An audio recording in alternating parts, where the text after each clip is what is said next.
দেশের ঘরবাড়ি নেই অনেক দিন থেকেই। পৈতৃক বাড়ি যা ছিল ভেঙে চুরে ভিটেতে জঙ্গল গজিয়েছে। এ অবস্থায় একদিন গিয়েছি দেশে কিসের একটা ছুটিতে। গ্রামের চক্কর্তি মশায় বাবার পুরাতন বন্ধু, আমায় দেখে খুব খুশি হলেন। কতকাল পরে এলে বাবা, মনে পড়ল দেশের কথা।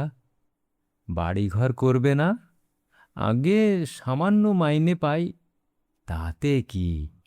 গ্রামের ছেলে গ্রামে বাস করবে, এতে আর সামান্য মাইনে বেশি মাইনে কি? আমি খড় বাঁশ দিচ্ছি, চালাঘর তুলে ফেলো, মাঝে মাঝে যাতায়াত করো। আহা, নরেশের ছেলে, দেখেও সুখ। কদিনই বা আছি, বাস করো গাঁয়ে। অনেক দিন পরে গ্রামে এসে লাগছে ভালোই। যাদের বাল্যকালে ছোট দেখে গিয়েছি তাদের আর চেনা যায় না। যাদের যুবক দেখে গিয়েছিলাম তারা হয়েছে বৃদ্ধ। বড় আমবাগানের মধ্য দিয়ে বাজারের দিকে যাচ্ছি।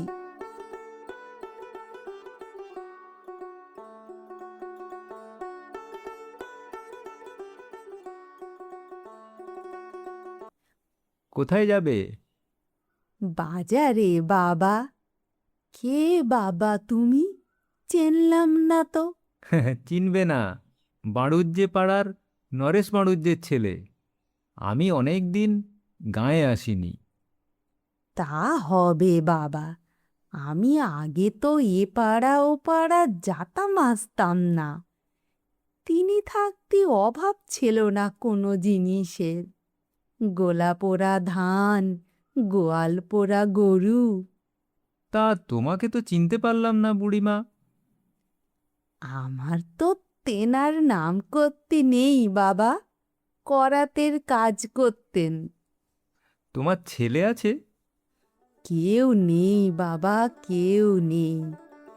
এক নাত জামাই আছে, তো সে মোরে ভাত দেয় না। ওই আমার নাতনিকে রেখে মোর মেয়ে মারা যায়। বড্ড কষ্ট, ভাত জোটে না সব দিন। বাজারে যাচ্ছি 3 পয়সা নুন কিনে আনবো, দুটো চাল জোগাড় করেছি ও বেলা। বুড়িকে পকেট থেকে কিছু পয়সা বার করে দিলাম।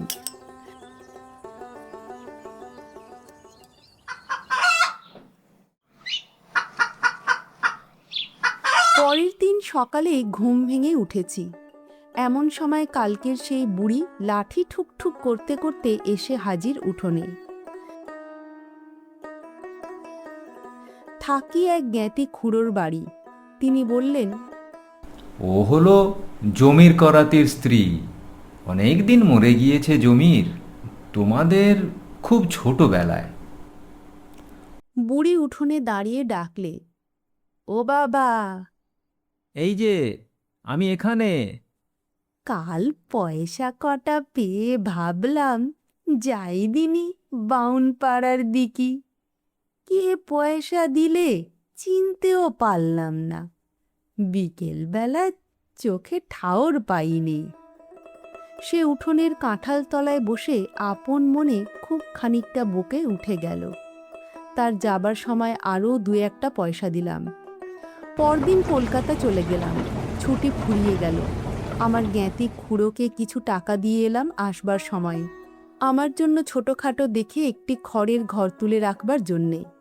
কয়েক মাস পরে জ্যৈষ্ঠ মাসের গরমের ছুটিতে আমার সেই নতুন তৈরি খড়ের ঘরখানাতে এসে উঠলাম। কলকাতাতে কর্মব্যস্ত এই কমাসের মধ্যে বুড়িকে একবার মনেও পড়েনি।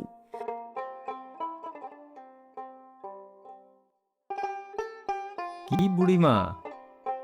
ময়লা ছেঁড়া কাপড়ের প্রান্ত থেকে গোটা কতক আম খুলে আমার সামনে মাটিতে রেখে বললে, আমার কি মরণ আছে রে বাবা? ও আম কিসের? গোপাল আমার, তোর জন্য নিয়ে এলাম। গাছের আম কড়া মিষ্টি, খেয়ে দেখো এখন। আমি ওর সম্বোধনের নতুনত্বে কৌতুক অনুভব করলাম, কিন্তু কি জানি কেন বড় ভালো লাগলো। গ্রামে অনেক দিন থেকে আপনারজন কেউ নেই, একটা ঘনিষ্ঠ আদরের সম্বোধন করার লোকের দেখা পাইনি বাল্যকালে মা পিসিমা মারা যাওয়ার পর থেকে। খাও কোথায় হ্যাঁ বাবা? ওই খুড়ো মশাইয়ের বাড়ি। বেশ যত্ন করে তো ওনারা। তা করে। দুধ পাচ্ছ ভালো? ঘুঁটি গোয়ালিনি দেয়, মন্দ না। ও বাবা, ওর দুধ অর্ধেক জল। দুধ খেতে পাচ্ছ না ভালো সে বুঝেছি। পরদিন সকাল হয়েছে সবে, বুড়ি দেখি উঠোনে এসে ডাকছে, অগোপাল। আরে, এত সকালে কি মনে করে? হাতে কি? এক ঘটি দুধ আনলাম তোর জন্যি। সে কি, দুধ এত পেলে কোথায় এত সকালে? আমায় মা বলে ডাকে ওই হাজরা নেটার বউ, তার কেউ নেই। মোর চালা ঘরের পাশে ওর চালা ঘর। ওরে কাল রাত্রিরে বলে রেখে দিয়েলাম, বলি বউ, আমার গোপাল দুধ খেতে পায় না, সকালে চা নাকি খায়, ওরে খুব ভোরে উঠে গাই দুয়ে দিতে হবে। তাই আজ কুঁকড়ো ডাকা ভোরে উঠে দেখি আমায় ডাকছে, মা ওঠো, তোমার গোপালের জন্য দুধ নিয়ে যাও। আচ্ছা, কেন বলো তো তোমার এসব? না, এসব ভালো না। এরকম আর কখনো এনো না। কত পয়সা দাম দিতে হবে বলো? কেন বাবা, পয়সা কেন? পয়সা না তো তুমি দুধ পাবে কোথায়? ওই যে বললাম বাবা, আমার মেয়ের বাড়ি থেকে। তা হোক, তুমি পয়সা নিয়ে যাও, সেও তো গরিব লোক। মনে একটু কষ্ট হলো বুড়ি চলে গেলে। পয়সা দিতে যাওয়া ঠিক হয়েছে কি? বুড়ির কিরকম হয়তো মন পড়ে গিয়েছে আমার উপর। স্নেহের দান এমন করা ঠিক হয়নি।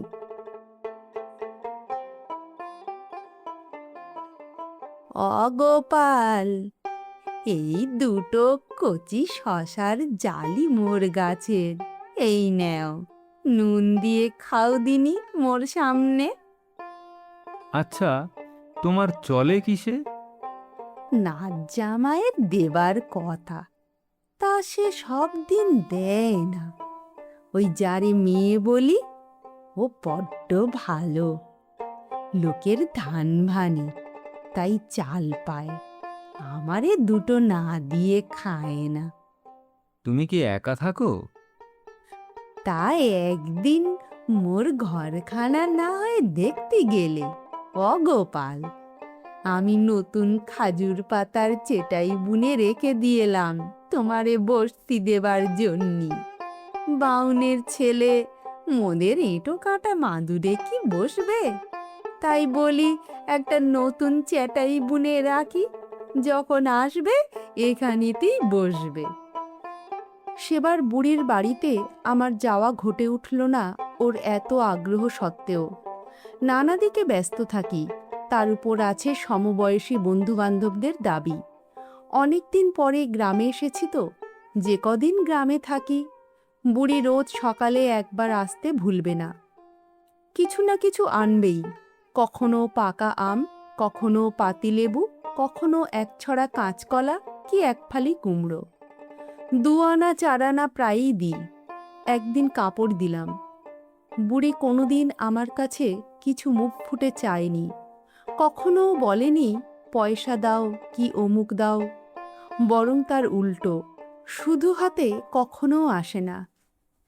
একবার কলকাতা থেকে কয়েকটি বন্ধু গেলেন দেখা করতে, তাদের নিয়ে ঘরে বসে চা খাচ্ছি। বুড়ি লাঠি ঠুকঠুক করতে করতে এসে হাজির।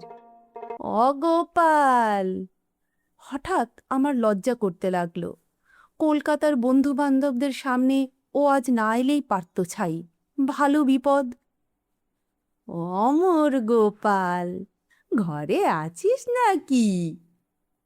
হ্যাঁ, কেন? এই এলাম, বলি যাই, গোপালকে দেখে আসি একবার। ও কে হে?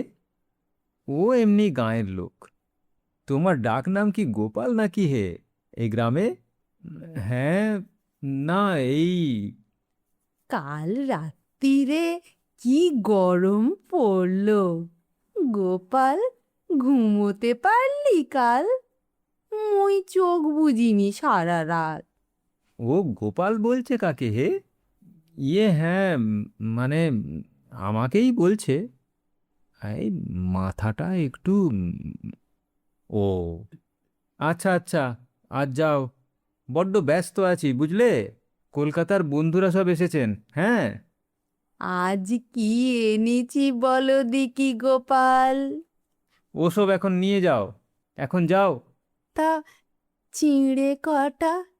আহ, নিয়ে যাও না, ভালো জ্বালা।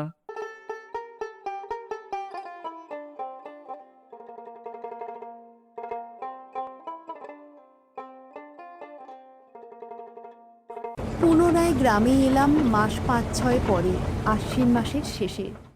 কয়েকদিন পরে ঘরে বসে আছি, বাইরের উঠোনে দাঁড়িয়ে কে ক্ষীণ নারীকণ্ঠে জিজ্ঞেস করলেন, বাবু ঘরে আছেন গা? বাবু কবে এসেছেন? এই দিন ৫-৬ হলো। কেন? আমিও তাই শুনলাম, বলি যাই একবার। আমার সেই মা পেইটে দিলে, বললে দেখে এসো গিয়ে। কে? ওই সেই বুড়ি, এখানে যিনি আসতো, তেনার বড্ড অসুখ, এবার বোধহয় বাঁচবে না। গোপাল কবে আসবে, গোপাল কবে আসবে, অস্থির। আমারে রোজ শুধোয়। আমি বলি, তিনি কলকাতায় চাকরি করেন, সব সময় কি আসতে পারেন? কি মায়া আপনার উপর, আজ জন্মে বোধহয় পেটে ধরেছিল, তাই এ জন্মে এত টান। একবার দেখে আসুন গিয়ে, বড্ড খুশি হবে তাহলে। ও আচ্ছা। মন তখন অন্য চিন্তায় বিব্রত। এবার কাউন্সিল ইলেকশনের দুটি বন্ধুর পক্ষ থেকে ভোট সম্বন্ধে গ্রামে গ্রামে বেরিয়ে লোককে অনুরোধ করবার গুরুভার নিয়ে এসেছি। কাল থেকেই বেরুতে হবে, ওদের মোটর আসবে। কিভাবে কি করা যায় সে কথাই চিন্তা করছিলাম। কোথায় কোন বুড়ি অসুখ হয়ে আছে, ওসব দেখবার সময় কোথায়? ও বেলায় যাবেন বাবু? আচ্ছা, তা এখন ঠিক বলতে পারছি নে। একবার যাবেন বাবু ও বেলা, হয়তো বুড়ি বাঁচবে না। বিকেলের দিকে বেড়াতে যাবার পথে দেখতে গেলাম বুড়িকে। বুড়ি শুয়ে আছে একটা ছেঁড়া মাদুরের উপর, মাথায় তেলচিটে মলিন বালিশ। উঠো না, উঠো না। ও কি? ভালো আছো তো অমর গোপাল? বসতে দে গোপালকে, বসতে দে। না না, বসবার দরকার নেই, ব্যস্ত হয়েও না, থাক। তোর জন্যি খাজুরের চাটাইখানা কদিন আগে বুনে রেখেলাম, ওখানা পুরনো হয়ে ভেঙে যাচ্ছে। তুমি একদিনও এলে না গোপাল, অসুখ হয়েছে তাও দেখতে আসো না। আচ্ছা আচ্ছা, চুপ করে শুয়ে থাকো, ব্যস্ত হয়েও না। গোপাল, যদি মরি, আমার কাফনের কাপড় তুই কিনে দিস। ছ্যাঁচতলার একটা শীর্ণ লাউ গাছ, পেছনে কয়েক ঝাড় বাঁশ, শান্ত ছায়া নেমে এসেছে সামনের সারা উঠোনটাতে। আমাকে পেয়ে বুড়ি খুব খুশি, কত কি বলতে লাগলো। ওর নাচ জামাই ডোক কেমন খারাপ, এমন যে অসুখ একবার চক্ষু দিয়ে দেখেও যায় না। ঘর তা 10 বছর খড় পড়েনি চালে, পচে গলে গিয়েছে পুরনো খড়। নাচ জামাইকে বলেছিল, সে জবাব দিয়েছে, অত বড় হাতি ঘর আমি ছাইতে পারবো না, পাশে একটা ছোট কুঁড়ে ঘর মতো বেঁধে থাকো। তা থাকতে পারি, হ্যাঁ বাবা, কি নোকের পরিবার আমি, আজই না হয় কপাল পুড়েছে। বলো তুমি গোপাল, বুড়ি কিন্তু সে যাত্রা সেরে উঠল, দিব্যি সেরে উঠল।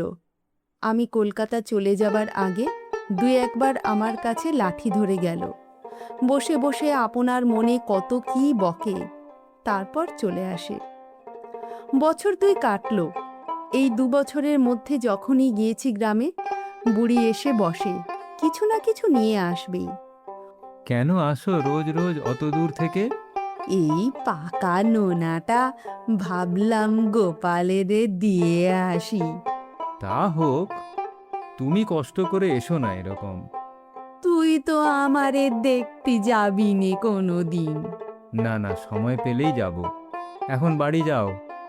নিতান্ত সরলা সেকেলে বুড়ি, কিছু বোঝেও না। বুড়ির উপর খুব চোটে সকালবেলাটা আর ঘরেই থাকিনে, পাছে বুড়ি এসে জ্বালাতন করে। বছরখানেক আর গ্রামে যায়নি। এরপরে একবার শেষ শরতে পুজোর ছুটির পর কাশী থেকে বেরিয়ে ফিরে কলকাতায় এসে দেখি গ্রামেই গেলাম এই 2 দিন কাটাতে। গ্রামে ঢুকতেই প্রথমে দেখা পরশু সর্দারের বউ দিগম্বরীর সঙ্গে। ও মা, আজই তুমি এলে বাবা ঠাকুর? সে বুড়ি যে কাল রাতে মারা গিয়েছে, তোমার নাম করলে বড্ড। গোপাল, যদি মরি আমার কাফনের কাপড় তুই কিনে দিস। শরতের কটুতিক্ত গন্ধ ওঠা বনঝোপ ও মাকাললতা দোলানো একটা প্রাচীন তৃপ্তিরাজ গাছের তলায় বৃদ্ধাকে কবর দেওয়া হচ্ছে। আমি গিয়ে বসলাম। আব্দুল, শুকুর মিয়া, নসর, আমাদের সঙ্গে পড়তো আবেদ আলী, তার ছেলে গনি, এরা সকলে গাছের ছায়ায় বসে। প্রবীণ শুকুর মিয়া আমায় দেখে বললে, এই যে বাবা ঠাকুর, এসো। তামুক খাবা? বুড়ির মাটি দেওয়ার দিন তুমি কোণে থেকে এলে? তুমি তো জানতে না, তোমায় যে বড্ড ভালোবাসতো বুড়ি। তোমার কাছে কাফনের কাপড় নিয়ে তবে ওর মহাপ্রাণটা ঠান্ডা হলো। একটি গরুর গাড়ির পুরনো কাঠামোর উপর বৃদ্ধাকে কাঁথা মুড়ি দিয়ে শুইয়ে রেখেছে। সঙ্গে সঙ্গে মনে হলো ও বেঁচে থাকলে বলে উঠত, অমর গোপাল।